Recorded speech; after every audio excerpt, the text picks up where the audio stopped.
el año litúrgico de Don Próspero Guaranyer, 11º domingo después de Pentecostés. Este domingo, el 11º de San Mateo, recibe el nombre entre los griegos de la parábola del rey que hizo rendir cuentas a sus servidores.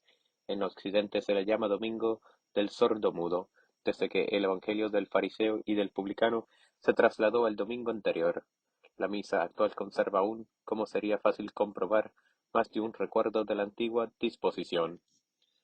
En los años en que la Pascua se aproxima lo más cerca posible al 21 de marzo, la lectura de los libros de los Reyes se prosigue hasta esta semana, que nunca llega a pasarla. En el oficio de la noche son temas de las primeras lecciones, la enfermedad de Ezequías y la curación milagrosa obtenida por las oraciones del Santo Rey. Misa. El sabio y piadoso abad Ruperto, escribiendo antes del cambio verificado en el orden de las lecturas evangélicas, explica en estos términos la lección del introito del día hecha por la Iglesia. El publicano, el Evangelio se acusa y dice: soy indigno de elevar los ojos al cielo. Pablo, en la epístola, le imita diciendo: soy el menor de los apóstoles, que ni merezco ser llamado apóstol, por haber perseguido a la Iglesia de Dios. Así pues, como esta humildad que se nos presenta como ejemplo es la guardiana de la unión entre los servidores de Dios, haciendo que el uno no se levante contra el otro. Del mismo modo, es muy natural que se cante al principio el introito, en el cual habla del Dios que hace que habiten los hombres en su casa con un solo espíritu. Introito. Dios está en su lugar santo. Dios nos hace habitar unánimes en su casa. Él mismo dará vigor y fortaleza a su pueblo. Salmo. Levántese Dios, y dispense sus enemigos, y huyan de su presencia los que le odien. Gloria al Padre. Nada tan conmovedor como la colecta de este día cuando se relaciona con el Evangelio que primitivamente la acompañaba. Con ser menos inmediata, hoy esta aproximación, esta conexión, no ha desaparecido aún, puesto que la epístola, como diremos en su lugar, continúa con el ejemplo de San Pablo, la lección de humildad que se nos daba el publicano arrepentido. Ante el espectáculo que ofrece siempre a sus ojos maternales este publicano, despreciado del judío, mientras golpea su pecho y sin apenas poder por su profundo dolor pronunciar una palabra, la Santa Iglesia, conmovida hasta lo más profundo de sus entrañas, viene a completar y ayudar su oración. Con inefable delicadeza pide a Dios Todopoderoso que, por su misericordia infinita, haga recobrar la paz a las conciencias intranquilas, perdonando los pecados, y que otorgue lo que la misma oración de los pobres pecadores no osa pedir en su reservado temor. Colecta. Omnipotente y sempiterno Dios, que con la abundancia de tu piedad excedes los méritos y deseos de los suplicantes, derrama sobre nosotros tu misericordia, para que perdones lo que la conciencia teme y añadas lo que la oración no se atreve a pedir. Por nuestro Señor. Epístola. Lección de la epístola del apóstol San Pablo a los Corintios. Hermanos, os recuerdo el Evangelio que ya os prediqué, el que ya recibisteis y en el cual permanecéis, y por el cual os salvaréis si retenéis la palabra que os prediqué, y no creéis en vano, porque os enseñé en primer lugar lo que yo recibí, que Cristo murió por nuestros pecados según las Escrituras, y que fue sepultado, y que resucitó al tercer día según las Escrituras, y que fue visto por Cefas, y después de él por los 11.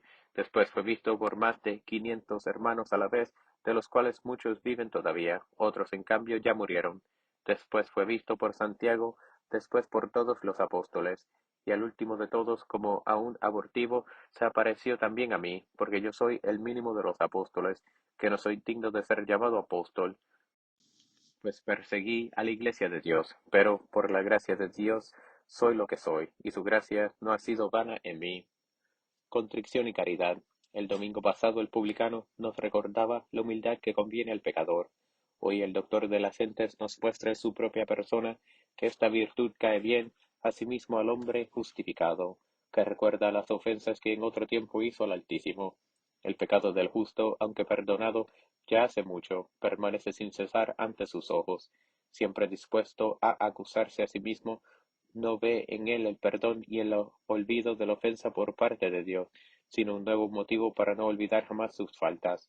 Los favores celestiales que vienen a recompensar la sinceridad de su arrepentimiento conduciéndole más adelante en el conocimiento de los derechos de la justicia infinita. Le revela más aún la enormidad de los crímenes voluntarios que han venido a juntarse a la mancha original. Una vez entrado en este camino, la humildad no es para él solamente una satisfacción dada a la justicia y a la verdad por su inteligencia esclarecida de lo alto, sino que a medida que vive con Dios en unión cada vez más estrecha y conforme va elevándose por la contemplación en la inteligencia y en el amor, la caridad divina que le apremia cada vez más de todos los modestos causa del mismo recuerdo de sus faltas. Sondea el abismo de donde la ha sacado la gracia, para lanzarse desde estas profundidades del infierno más vehemente, dominante y activa. Entonces el pecador de otros tiempos no se contenta con el reconocimiento de las riquezas sin número que obtiene hoy de la divina liberalidad, sino que la confesión de sus miserias pasadas sale de su alma arrebatada como un himno al Señor. Nuestra colaboración a la gracia. Por la gracia de Dios soy lo que soy, debe decir en efecto el justo con el apóstol, y cuando esta verdad fundamental arraigue en su alma, puede con él añadir sin temor, su gracia no ha sido en mí estéril, pues la humildad descansa sobre la verdad, se faltaría a la verdad imputando al hombre lo que en el hombre viene del Ser Supremo, sería también ir contra ella, el no reconocer con los santos las obras de la gracia que Dios ha puesto en ellos. En el primer caso se iría contra la justicia tanto como contra la verdad, en el segundo contra la gratitud. La humildad cuyo fin directo es evitar estos daños causados a la gloria debida a Dios, refrenando las ansias de la soberbia, viene a ser por otra parte el más seguro auxilio del agradecimiento, noble virtud que en los caminos de aquí abajo no tiene mayor enemigo que el orgullo. Gloriarse en Dios. Cuando la Virgen proclamaba que todas las generaciones la llamarían bienaventurada, el entusiasmo divino que la animaba no consistía menos en el éxtasis de su humildad que de su amor. La vida de las almas escogidas presenta a cada paso transportes sublimes de esta clase, en que, aplicándose así el cántico de su reina, magnifican al Señor cantando las cosas grandes que hace por ellas con su poder. Cuando San Pablo, después del bajo aprecio que se siente de sí al compararse con los otros apóstoles, añade que la gracia ha sido en él productiva, y que ha trabajado más que todos ellos. No creamos que cambia de tema, o que el espíritu que le dirige quiere corregir de este modo sus primeras expresiones. Una sola necesidad, un mismo y único deseo, le inspira estas palabras, aparentemente diversas y contrarias, el deseo y la necesidad de no frustrar a Dios, la gloria en sus dones, ya sea por la apropiación del orgullo, ya por el silencio de la ingratitud. El gradual ha sido puesto según las obras de los piadosos intérpretes de la liturgia, como la acción de gracia de los humildes curadores por Dios en conformidad con la esperanza que tenían puesta en él. Gradual.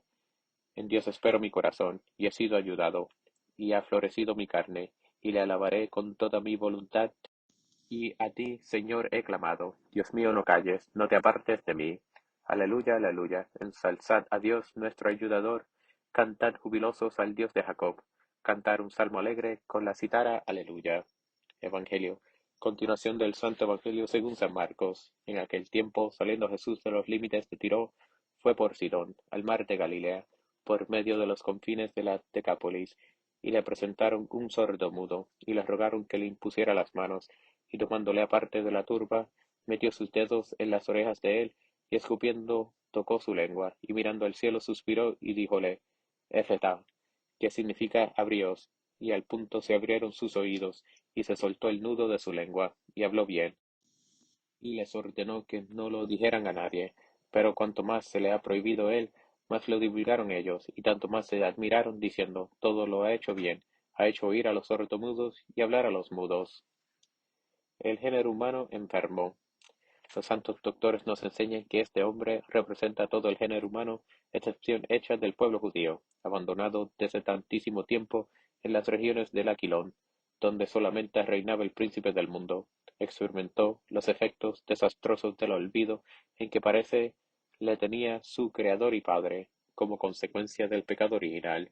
Satanás, cuya perfida astucia le hizo salir del paraíso, apoderándose de él, se excedió a sí mismo en la elección del medio que puso para salvaguardar su conquista. Con la tiranía redujo a su víctima a un estado de mutismo y de sordera, con que le tiene bajo su imperio más seguro que amarrado con cadenas de diamante, mudo para implorar a Dios, sordo para oír su voz. Los dos medios de que podía servirse para libertarse, los tiene impedidos. Satanás, el adversario de Dios y del hombre, puede felicitarse, se ha dado al traste, a lo que puede creerse, con la última de las creaciones del Todopoderoso. Se ha dado al traste con el género humano sin distinción de familias y de pueblos, pues hasta la misma nación conservada por el Altísimo como su parte escogida en medio de la defección de los pueblos, se ha aprovechado de sus ventajas para renegar con más crueldad que todos los demás de su Señor y su Rey. El milagro. El hombre Dios gimió al ver una miseria tan extrema, y, ¿cómo no lo iba a hacer considerando los estragos ocasionados por el enemigo en este ser escogido? Así pues, levantando los ojos siempre misericordiosos de su santa humanidad, ve el consentimiento del Padre a las intenciones de su misericordia, compasión y usando de aquel poder creador que en el principio hizo perfectas todas las cosas, pronuncia como Dios y como Verbo la palabra omnipotente de restauración. FZ. La nada, o más bien, en este caso la ruina, que es peor que la nada, obedece a esta voz tan conocida. El oído del infortunado se despierta, se abre con placer a las enseñanzas que le prodiga la triunfadora ternura de la Iglesia, cuyas oraciones maternales han obtenido esta liberación, y penetrando en él la fe y obrando al mismo instante sus efectos, su hasta aquí trabada lengua vuelve a tomar el cántico de alabanza al Señor, interrumpido por el pecado desde hace siglos. La enseñanza. Con todo eso el hombre Dios quiere más, con esta curación instruir a los suyos, que manifestar el poder de su palabra divina. Quiere revelarles simbólicamente las realidades invisibles producidas por su gracia en los secretos de los sacramentos. Por esto conduce aparte al hombre que le presentan, lo lleva lejos de esa turba tumultuosa de pasiones y de vanos pensamientos que le habían hecho sordo a las cosas del cielo. ¿De qué serviría en efecto curarle si tiene el peligro de volver a caer nuevamente por no hallarse alejadas las causas de su enfermedad? Jesús, asegurando el futuro, mete en los oídos del cuerpo del enfermo sus dedos sagrados, que llevan el Espíritu Santo y hacen penetrar hasta los oídos de su corazón la virtud reparadora de este espíritu de amor. Finalmente, con mayor misterio aún, puesto que la verdad que se trata de expresar es más profunda, toca con saliva de su boca divina esta lengua que se había hecho impotente para la confesión y alabanza. Y la sabiduría, pues ella es la que se significa aquí místicamente, la sabiduría que sale de la boca del Altísimo, y cual onda embriagadora fluye sobre nosotros de la carne del Salvador. Abre la boca del mundo del mismo modo que hace elocuente la lengua de los niños que aún no sabían hablar. Ritos del bautismo. También la Iglesia, para hacernos ver que el relato evangélico se refiere en figura no a un hombre aislado, sino a todos nosotros, ha querido que los ritos del bautismo de cada uno de sus hijos recuerden las circunstancias de la curación que se nos acaba de relatar. Su ministro, antes de sumergir en el baño sagrado al escogido que le presenta, debe depositar en su lengua la sal de la sabiduría y tocar los oídos del neófito, repitiendo la palabra que Cristo dijo al sordo mudo, Efetá, que significa abríos. En el ofertorio se deja oír el canto de los humildes, libertados, curados y ensalzados por Dios. Ofertorio, te exaltaré, Señor, porque me has socorrido, y no consentiste que se riesen de mis enemigos. Señor, clamé a ti y me has sanado. La asamblea de los siervos de Dios le suplica en la secreta que acepte sus dones y que haga del sacrificio el homenaje de su servidumbre y el sostén de su debilidad. Secreta. Suplicarnos, Señor, mires propicio nuestra servidumbre, para que los que te ofrecemos sean un don grato a ti y sirva de ayuda a nuestra flaqueza. Por nuestro Señor. La antífona elegida para la comunión no puede venir mejor en un tiempo en que los trabajos de la siega y de la recolección están en todas partes en plena actividad. Debemos, en efecto, tratar de ofrecer al Señor, por intermedio de su Iglesia y de sus pobres, las primicias de estos bienes que recibimos de sus manos. Mas si queremos en verdad honrar con ello a Dios, guardémonos de imitar la jactancia del fariseo en el cumplimiento del deber tan sencillo y tan provechoso a quien lo cumple. Comunión. Honra al Señor con tu riqueza y con las primicias de tus frutos, y se llenarán tus graneros plenamente, y tus lagares rebosarán de vino. El sagrado remedio de los misterios obra en el cuerpo y en el alma, produciendo de este modo la salvación del uno y de la otra.